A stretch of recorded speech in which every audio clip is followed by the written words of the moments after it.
Welcome back to Wood for the Trees, the series that pokes around in the understory of all things woodlands and forestry.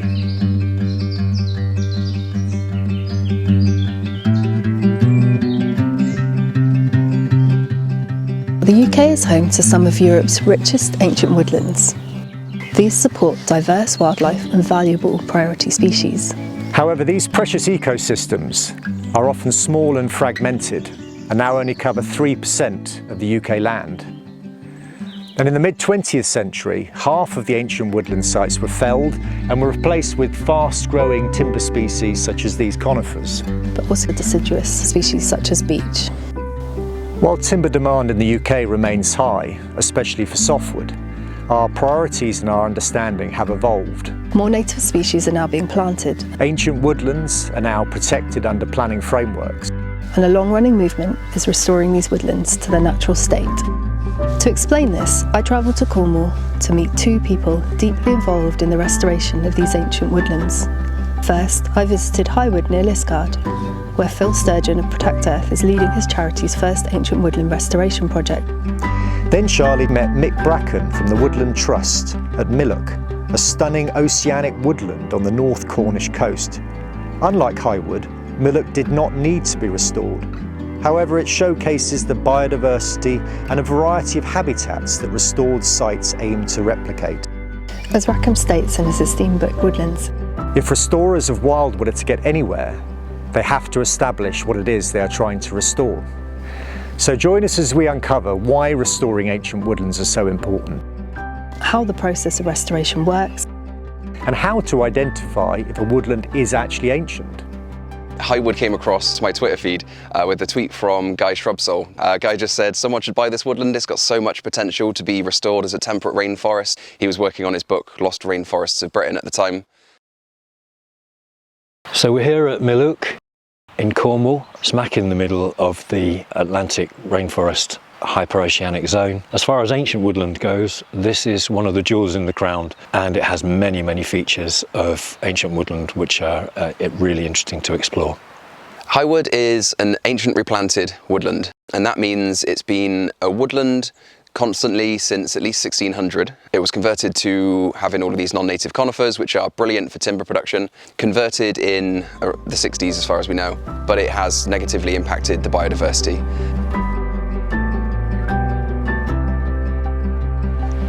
Ancient woodland is woodland that's been designated as being around for at least 400 years. That doesn't mean it hasn't been worked. There will have been activity in woodland, but essentially there's been cover for the last 400 years. And it's the closest link we have to what would have existed originally.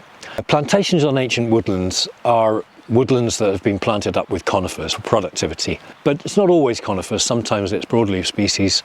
Essentially that creates different ecological conditions from those that you would naturally expect to find. The ground flora that's associated with woodland habitat is lost. The epiphytes that might be associated with specific native broadleaf trees have been lost, and also some of the deadwood habitats that we have, the stumps and the large pieces of deadwood that you would normally associate with broadleaf species, are also lost. They're not lost forever. There's an awful lot that's retained in these woodlands that can actually be restored. The soil is full of so many seeds. I mean, as soon as you make a little bit of light, it just explodes with native species. And that's the most important thing about working with these. It's not too late. We can begin to gradually restore these back to the environmental condition that they're supposed to be in.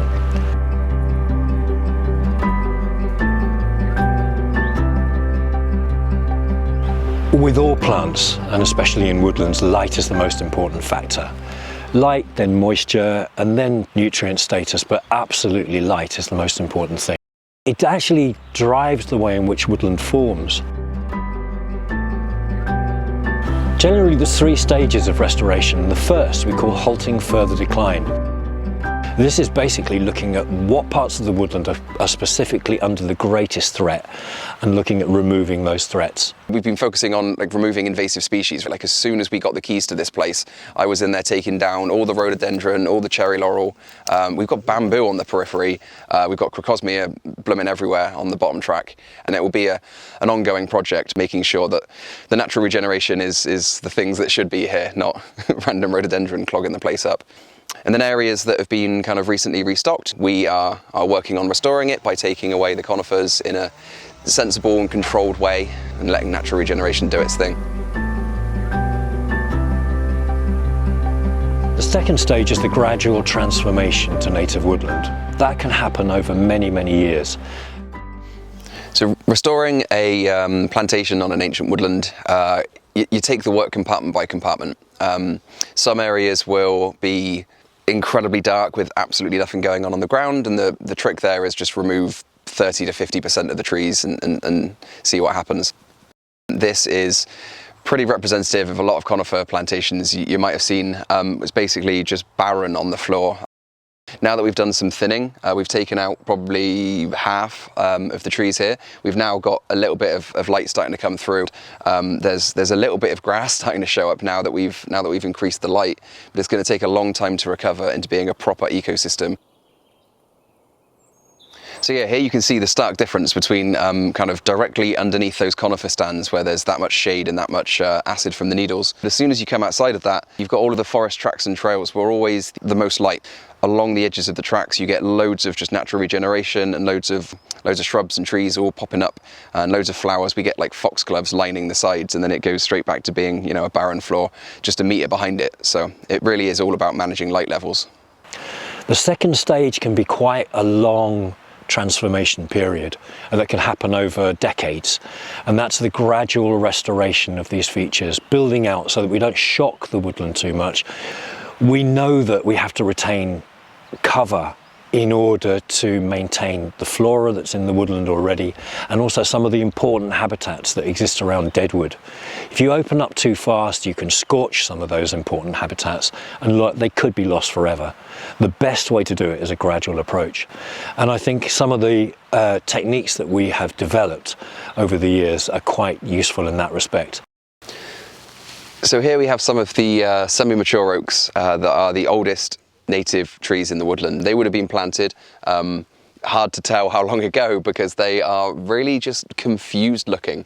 An oak likes to fan its canopy out and has a pretty noticeable crown, but these don't look like oaks at all because they've been desperately trying to like get up and try and find some light somewhere whilst being penned in on all sides by conifers. And so we kind of halo thin around those to give them more space, and we remove all the conifers from their vicinity without going out too far because then they'll get blown over by the wind. And now they've started to like bush out, and you can look at them and see that they're happy, like they're growing out in all directions and rebalancing themselves in their new space. And then maybe there's some planting needed as well. If you have an area that has been clear cut and natural regeneration isn't happening or is unlikely, maybe there's too much deer, maybe you don't have deer fencing, you want to start planting some species as well.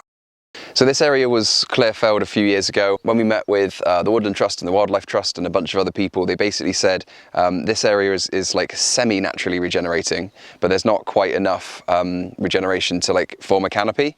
And so it would end up kind of getting choked up by bramble.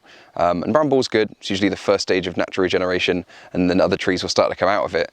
But it can slow the process down if you get that kind of enveloping all the trees that are starting to grow, because many of these species don't want to be in shade. So it would kind of roll the clock backwards a little bit on the progress. So, and we've taken the opportunity to put in a bunch of species that are nowhere around. So they're not even over on the other side. They're just not in the valley. And we've got Cornish elm, Plymouth pear, a couple of white beams and various other things, all of which were native with the right proper seed provenance from Cornwall. Within that period, we can actually move into the third phase, which is maximising the ecological integrity of the woodland. Sometimes we forget that woodlands are actually evolved to be quite dynamic places. There were, at one time, huge herbivores, and in fact created quite a lot of disturbance in these woodlands. Trees would be pushed down, the understory would be crushed. It's important to remember that if you leave a woodland to do its own thing, we will lose some of that dynamism, we'll lose some of that structure, and the whole woodland may just become completely closed canopy and rather uniform.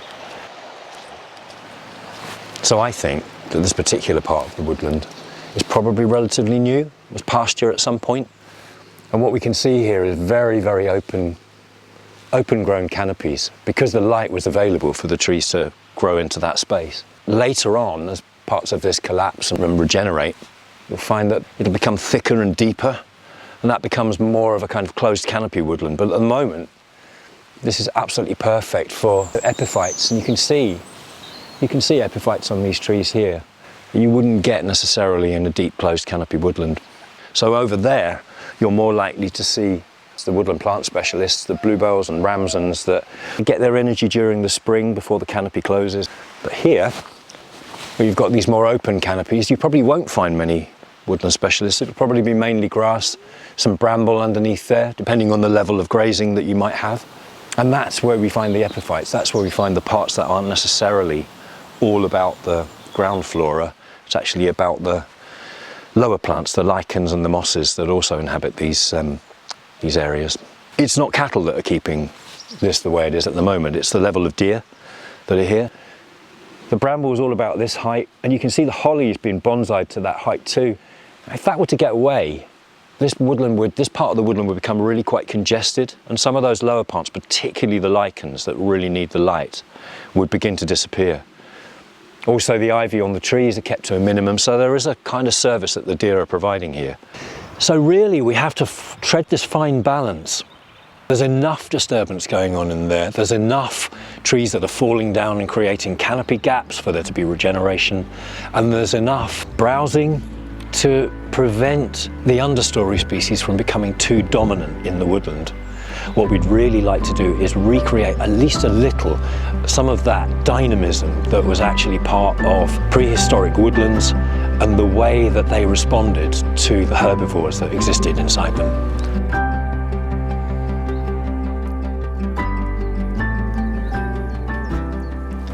So how do you know if a woodland is ancient? I've seen kind of planted woodlands that looked super old, and I've seen ancient woodlands that look like they were planted fairly recently. You can't necessarily tell from a quick glance, but there are indicator species that you can look up and figure it out. But I've got a more technical background, so I always like data. These various online maps, you can kind of toggle off ancient woodlands, and they've got SNCIs and all these other different designations, and it will show you, it will be on there. Interestingly, it's not 100% definitive.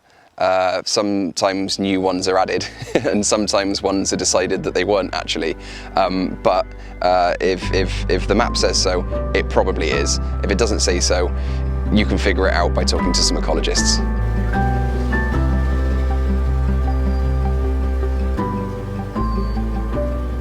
One of the dangers of restoration would be moving too fast.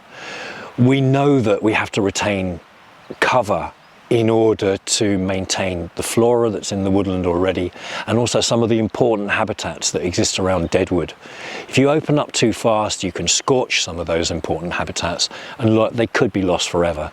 The best way to do it is a gradual approach. This woodland's been here for a long time, and rushing in and doing too much, I think, would be the biggest mistake. If we were to just kind of say, let's get rid of all these conifers, let's just clear cut this, and it will bramble up, and bramble's great, trees will come out of it, and half the trees coming out of it are conifers, and we can't get in there because it's such a mess. We have to start cutting our way in, and then we're damaging. Gentle transitions make sense. And I think some of the techniques that we have developed over the years are quite useful in that respect. It's not just about thinning, it might be about variable density felling. It might be open up little gaps in the canopy and building on those areas. But once again, the worst way to do it would be to clear fell the whole thing and expect it to come back as a native woodland. It's unlikely, and it could be quite devastating for the wildlife that already is hanging on in there.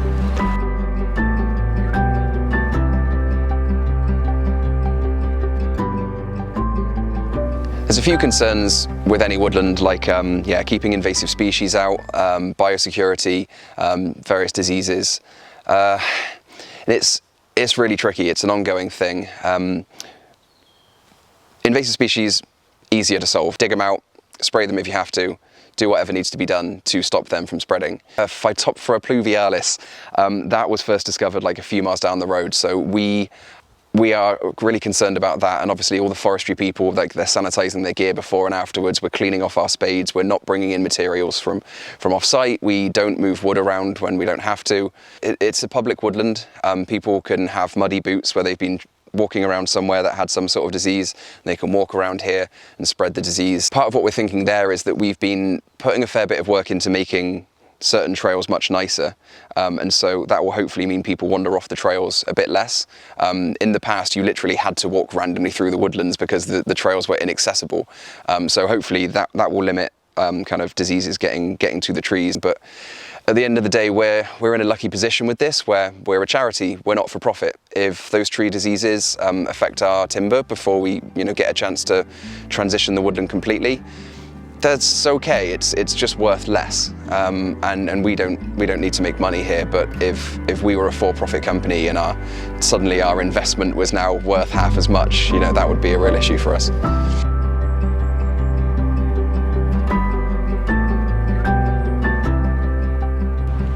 I think the grant incentives that the government are offering are actually increasing for ancient woodlands recently, and ancient woodlands are being looked at with more importance within policy as well. We're really lucky at Highwood that all of the wood that we don't want to be there is worth money. When we're doing our kind of regenerative thinning, we send that off to the sawmill and they pay us for it. That means we can hire a site manager to keep an eye on the trails and maintain all the various things, and it gives us enough money to kind of pay for bigger work like improving the trails and buying gravel to make it nicer to walk around. A lot of this is affordable. And where you do need help, the Forestry Commission and the Woodland Trust can actually step up with grants that can just incentivise that and allow it to happen.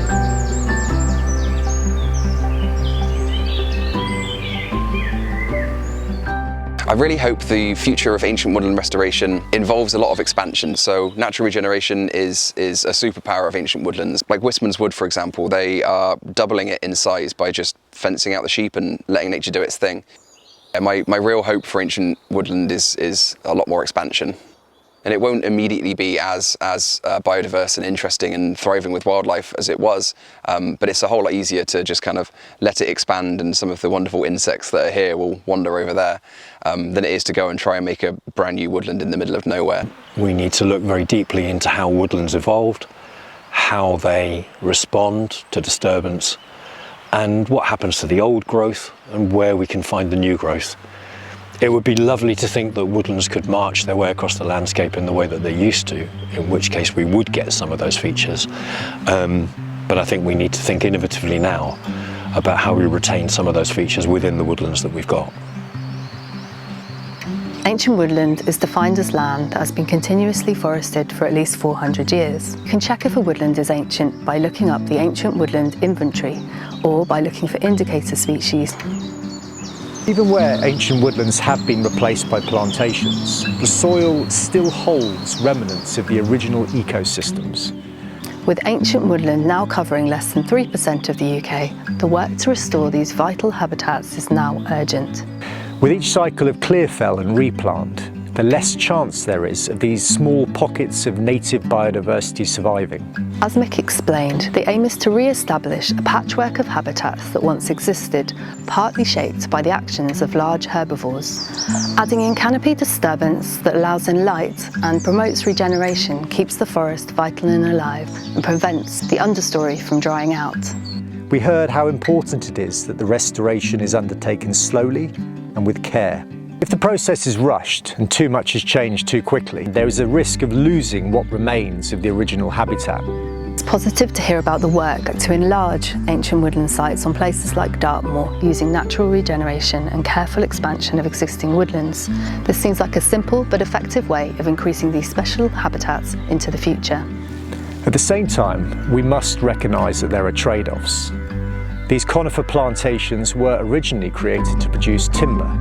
Since 1998, England has lost over 40,000 hectares of productive conifer forest, a drop of around 10%. In an unstable global economy, and as the world's second largest timber importer after China, the UK does have to think very carefully about its future timber security. We also need to stay alert to the challenges. Pests, diseases and the effects of a changing climate all pose threats to these fragile ecosystems. A huge thank you to Phil and Mick for sharing their knowledge and experience, and thank you for watching. And if you found this film interesting, please like, subscribe and share, because it really helps us to continue exploring the hidden stories of our woodlands.